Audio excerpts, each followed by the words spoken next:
Hey guys! Welcome to my digital life as a young teacher living in Albay. Panibagong araw, panibagong buhay. Hi mga ka-teacher, OMG! Nakakamiss naman mag-voice over. Isang malaking thank you Lord dahil first day ito ng aming wellness or health break.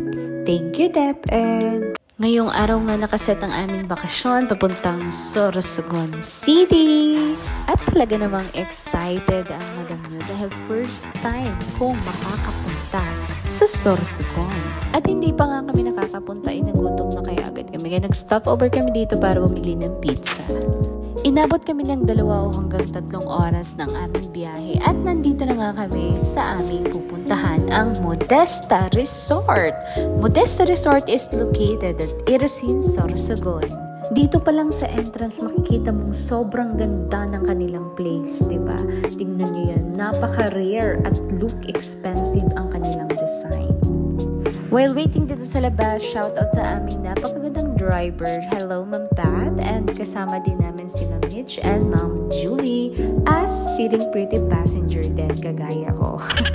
At pagkatapos nga ng mga ilang minutes, ayan, napapasok na kami dito sa Modesta Resort. Napakaganda ng kanilang entrance, hallway ba ang tawag dito basta.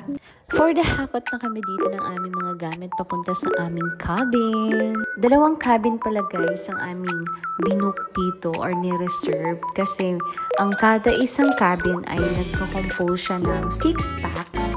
At dahil 17 kami, so therefore, kailangan namin ng 2 cabin. At dahil sobra kami sa isang cabin, so nagdagdag kami or nag-additional kami ng 500 per head, I think. Okay, so bigla ang tour tayo dito sa loob ng aming cabin. Ano ba ang nasa loob ng aming cabin? So, meron ditong queen size bed. I think queen or king size yan.